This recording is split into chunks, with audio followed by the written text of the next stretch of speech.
بسم اللہ الرحمن الرحیم الحمد للہ رب العالمین والصلاة والسلام علی رسولہ الکریم اما بعد فاعوذ باللہ من الشیطان الرجیم بسم اللہ الرحمن الرحیم ثانی اثنین اذ ہما فی الغار اذ یقول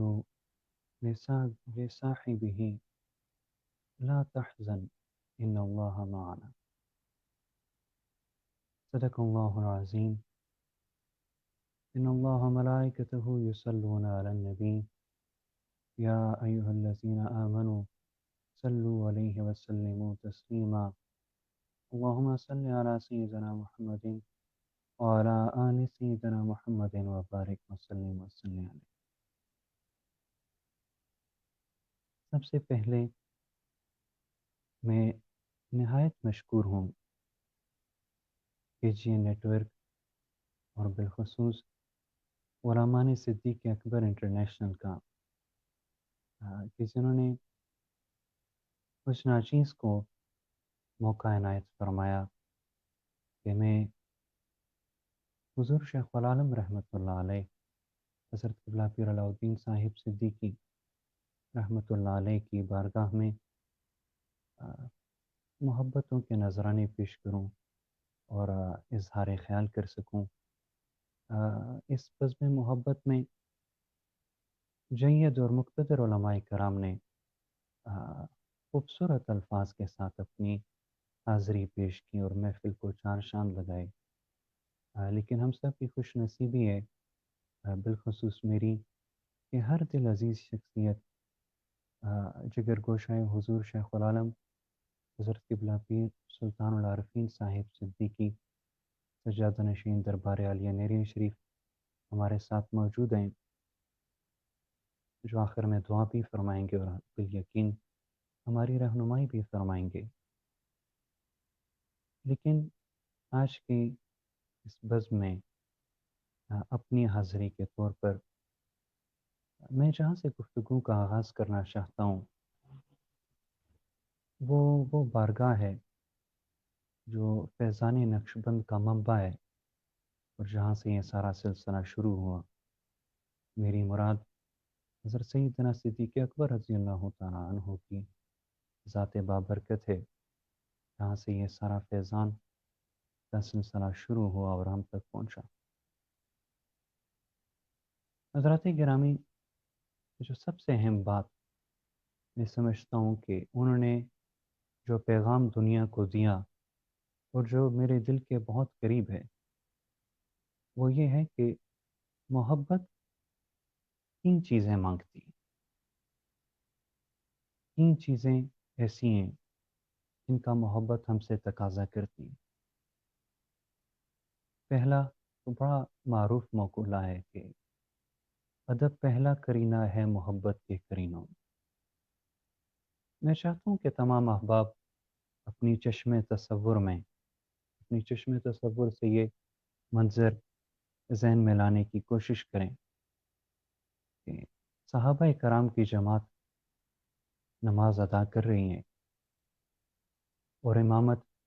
سیدنا صدیق اکبر رضی اللہ تعالیٰ عنہ فرما رہے ہیں کہ اتنے میں امام الانبیاء کی تشریف آوری ہوتی ہے اور صحابہ کرام سیدنا صدیق اکبر رضی اللہ تعالیٰ عنہ کو اپنی طرف متوجہ کرتے ہیں اور صورتحال سے آگاہ کرتے ہیں، اور جیسے ہی سیدنا صدیق اکبر رضی اللہ تعالیٰ عنہ کو احساس ہوتا ہے کہ امام الانبیاء تشریف لائے ہیں، تو آپ رفتہ رفتہ امامت کے مسئلے سے پیچھے ہٹنا شروع ہوتے ہیں۔ حضور اکرم صلی اللہ علیہ وسلم آپ کو حکم فرماتے ہیں کہ وہیں پر کھڑے رہو، لیکن اس کے باوجود سیدنا صدیق اکبر رضی اللہ تعالیٰ عنہ پیچھے ہٹتے چلے جاتے ہیں۔ نماز ختم ہوتی ہیں تو حضور اکرم صلی اللہ علیہ وسلم پوچھتے ہیں کہ اے صدیق اکبر، اے ابو بکر، اے میرے پیارے، جب میرا حکم آ گیا اور میں نے آپ کو رکنے کا کہا تو ایسی کیا چیز تھی جس نے آپ کو کھڑا ہونے سے منع کیا؟ تو صدیق اکبر فرمانے لگے کہ حضور ابو قحافہ کی بیٹی کی کیا مجال کہ امام الانبیاء تشریف لائیں اور میں امامت کے مسئلے پر کھڑا رہوں، آپ کی موجودگی میں نماز پڑھاؤں۔ تو معلوم ہوا کہ ادب کی کتنی اہمیت ہے، اور یہ وہ مقام ہے جہاں پر دنیا نے اپنا قانون سامنے رکھا کہ الحکم فوق الادب، کہ ادب کے اوپر حکم کو فوقیت حاصل۔ لیکن سیدنا صدیق اکبر رضی اللہ تعالیٰ عنہ نے دنیا کو بتایا کہ یہ قانون دنیا کے لیے ہے، لیکن جہاں ذات مصطفیٰ صلی اللہ علیہ وسلم کی بات آ جائے تو جیسے وہ ان کا کوئی زمانے میں ثانی نہیں، تو جہاں میں ان جیسا کوئی نہیں، بے مثال ہیں وہ، ایسے ہی ان کے لیے قانون بھی بے مثال ہے کہ جہاں دنیا کے لیے قانون ہے کہ الحکم الفوق الادب، تو جب حضور اکرم صلی اللہ علیہ وسلم کی ذات کی بات آتی ہے تو یہ حکم تبدیل ہو جاتا ہے۔ اور سیدنا صدیق اکبر نے دنیا کو یہ قانون دیا کہ الادب فوق الحکم، کہ ادب کو حکم کے اوپر فوقیت حاصل ہو جایا کرتی ہے۔ حضرات، یہ تو وہ ذات ہے کہ اس کو جتنا پڑھتے چلے جائیں گے معرفت کے خزینے آپ کی جھولی میں اترتے چلے جائیں گے۔ آگے چلیے تو دوسرے نقطے کی طرف میں آپ کی توجہ دلاؤں گا، تو وہ ہے وفا۔ اور سیدنا صدیق اکبر رضی اللہ تعالیٰ عنہ نے اس قدر محبت اور وفا کا، آپ تو شہنشاہ صدق و وفا ہیں، آپ نے محبت کا اظہار فرمایا کہ جب بھی حضور اکرم صلی اللہ علیہ وسلم کسی صحابی کو ہجرت کا حکم دیتے تو سیدنا صدیق اکبر رضی اللہ تعالیٰ عنہ حضور کے پیچھے چھپ جاتے، منظر سے ہٹ جاتے کہ کہیں حضور اکرم صلی اللہ علیہ وسلم مجھے ہجرت کا حکم نہ دے دیں اور حضور کے بغیر مجھے شہر چھوڑ کر جانا پڑے، اور میں جدائی کیسے برداشت کروں گا۔ تو آپ حضور اکرم صلی اللہ علیہ وسلم کی بارگاہ میں ایک ہی بات عرض کرتے کہ الصحبہ، الصحبہ یا رسول اللہ صلی اللہ علیہ وسلم، کہ حضور مجھے صرف اور صرف آپ کی صحبت درکار ہے، آپ کی شفقت اور آپ کی عنایت مجھے درکار ہے۔ پھر دیکھیں کہ اللہ رب العزت نے بھی اس محبت کا کیا اجر عظیم آپ کو عطا فرمایا کہ جب بالآخر ہجرت کا وقت آیا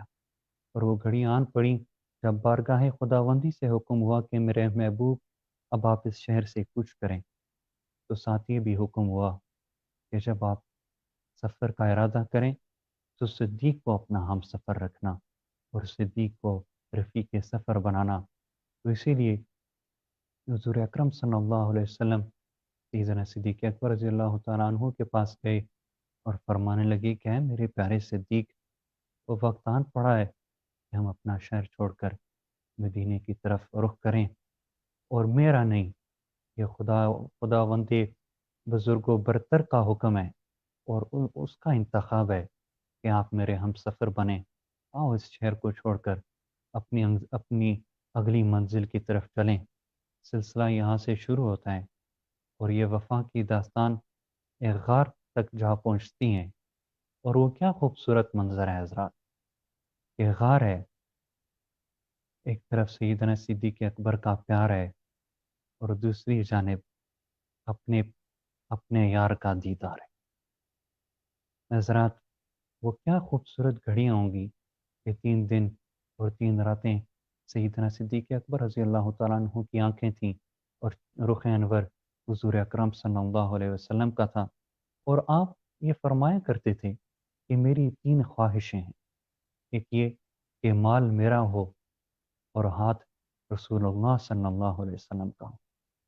بیٹی میری ہو اور خادمہ آپ کی ہو، اور آنکھیں میری ہوں اور رخ انور آپ کا ہو، اور میں تمام عمر آپ کا دیدار کرتا رہوں۔ حضرات گرامی، میں سمجھتا ہوں کہ سیدنا صدیق اکبر رضی اللہ تعالیٰ عنہ نے جو وفا کا ایک ایک خوبصورت نمونہ بن کے دنیا کے سامنے اپنے آپ کو پیش کیا کہ آپ غار میں تشریف لے گئے تو فرمانے لگے کہ حضور مجھے اپنی پریشانی نہیں، مجھے اپنا غم نہیں، اے جانے کائنات، مجھے آپ کی پریشانی ہے تو رسول اللہ صلی اللہ علیہ وسلم نے فرمایا کہ صدیق، جہاں دو لوگوں کے ساتھ تیسرا اللہ رب العزت خود ہو، ان لوگوں کو کیسی پریشانی۔ تو جب اللہ رب العزت نے دو محبوب لوگوں کا آپس میں یہ محبت کا انداز دیکھا، تو اس نے بھی قرآن مجید میں ارشاد فرمایا کہ وہ دو لوگ جو غار میں گٹے تھے، ایک صاحب دوسرے سے کہہ رہا تھا کہ پریشان نہ ہو، غم نہ کرو۔ تو ایک صاحب تو وہ تھا جو رسول اللہ صلی اللہ علیہ وسلم کی ذات مبارکہ تھی، جو فرما رہی تھی، اور دوسرے صاحب سیدنا صدیق اکبر رضی اللہ تعالیٰ عنہ تھے۔ تو معلوم ہوا کہ رسول اللہ صلی اللہ علیہ وسلم نے فرمایا کہ اس وقت ہمارے ساتھ تیسرا اللہ رب العزت ہے، یعنی ہمیں اس کی معیت حاصل ہے۔ حضرات، کتنا باریک نکتہ ہے کہ جس طرح اس وقت رسول اللہ صلی اللہ علیہ وسلم کو اللہ رب العزت کی معیت حاصل تھی، اسی طرح سیدنا صدیق اکبر کو بھی اللہ رب العزت کی معیت حاصل تھی۔ اور میں سمجھتا ہوں کہ یہ معراج تھی وفا کی، کہ آپ پہلے غار میں گئے اور ہر چیز کو یقینی بنایا کہ یہاں کوئی خطرات نہ ہوں۔ تو میں سمجھتا ہوں یہ بھی دنیا کا قانون ہے کہ جہاں وفائیں ہوا کرتی ہیں تو پھر وہاں عطائیں بھی ہوا کرتی ہیں۔ جب سیدنا صدیق اکبر رضی اللہ تعالیٰ عنہ نے اپنی وفا کا نذرانہ پیش کیا، اپنی وفا کا اظہار کیا، پھر رسول اللہ صلی اللہ علیہ وسلم نے بھی عطا کی انتہا کی، اور جب آخری وقت آیا اور سیدنا صدیق اکبر رضی اللہ تعالیٰ عنہ کی وہ چارپائی مزار کے آگے پہنچتی ہیں، تو در حبیب سے آواز آتی ہے، اوصل الحبیب اوصل الحبیب الی الحبیب، کہ یار کو یار سے ملا۔ تو حضرات، میں سمجھتا ہوں یہ رشتہ محبت کی معراج بنا۔ اور صرف یہی نہیں، اگر ہم تیسرے نقطے کو دیکھیں، وہ ان سب سے بڑھ کر نظر آتا ہے، اور تیسرا وہ تقاضا جو محبت کا ہے، اسے قربانی کہتے ہیں۔ اور میں اس پہلو میں زیادہ تفصیل سے نہیں جانا چاہوں گا، لیکن بڑی چھوٹی سی بات جو تمام احباب جانتے ہیں، وہ یہ ہے کہ غزوہ تبوک کا وہ موقع جس سے سب احباب واقف ہیں، کہ جب رسول اللہ صلی اللہ علیہ وسلم نے حکم فرمایا کہ جو کچھ ہے لے آؤ، تو سیدنا صدیق اکبر رضی اللہ تعالیٰ عنہ گھر کی دیواروں پہ ہاتھ پھیرنے لگے کہ آج میرا محبوب جب تقاضا کرتا ہے، اور جب اس نے فرما دیا کہ ہر شے لے آؤ، تو پھر کوئی سوئی بھی میرے گھر میں نہیں رہنی چاہیے۔ آپ نے بوریا زیب تن کیا اور گھر کا سارا سامان لے جا کر بارگاہ رسالت صلی اللہ علیہ وسلم میں پیش کیا۔ اب کیسا خوبصورت لمحہ ہے کہ دیگر صحابہ کرام بھی موجود ہیں، اور لیکن حضور اکرم صلی اللہ علیہ وسلم نے صرف سیدنا صدیق اکبر رضی اللہ تعالیٰ عنہ سے پوچھا کہ اے صدیق، گھر والوں کے لیے بھی کچھ چھوڑ کر آئے ہو؟ تو یہاں شاعر مشرق حضرت علامہ اقبال رحمۃ اللہ علیہ نے سیدنا صدیق اکبر رضی اللہ تعالیٰ عنہ کے جواب کو اتنے خوبصورت الفاظ میں ترجمانی کی کہ پروانے کو چراغ ہے، بلبل کو پھول بس، صدیق کے لیے ہے خدا کا رسول بس۔ اور حضرات، میرا شیخ، آپ کا شیخ حضرت قبلہ پیر علاؤ الدین صاحب صدیقی رحمۃ اللہ علیہ تو اس بارگاہ سے فیض یافتہ تھے، اور اگر آپ ان کی تمام زندگی اٹھا کر دیکھیں تو آپ کو یہ فیض جاری و ساری نظر آئے گا کہ جب ادب کی بات آئی تو نور ٹی وی قائم کیا اور لوگوں کو دکھایا اور پڑھ کر بتایا کہ درود کی کیا اہمیت ہے، سلام کی کیا اہمیت ہے، نعت خوانی کرنے سے کیا فیض و برکات حاصل ہوتے ہیں۔ اور جب وفا کی باری آئی تو یہ جتنی بھی تعمیراتی سلسلے فلاح و بہبود کے نظر آتے ہیں، یہ دین متین کے ساتھ وفا کا ثبوت پیش کیا اور بنا کر ثابت کیا کہ مخلوق کو جب بھی ضرورت پڑے گی تو صوفیاء اور درویش حضرات اپنی خدمات پیش کریں گے، اور جب قربانی کی بات آئی تو اپنی صحت کو پس پشت ڈال کر، اپنی بیماری، اپنی علالت کو پس پشت ڈال کر رسول اللہ صلی اللہ علیہ وسلم کی رضا کو مد نظر رکھا، اور وہی غار یار والی ادا اپنا کر سب کچھ تن من دھن دین متین کی راہ میں لٹایا، اور اپنی خدمات بڑھ چڑھ کر پیش کی کہ آج سارے زمانے میں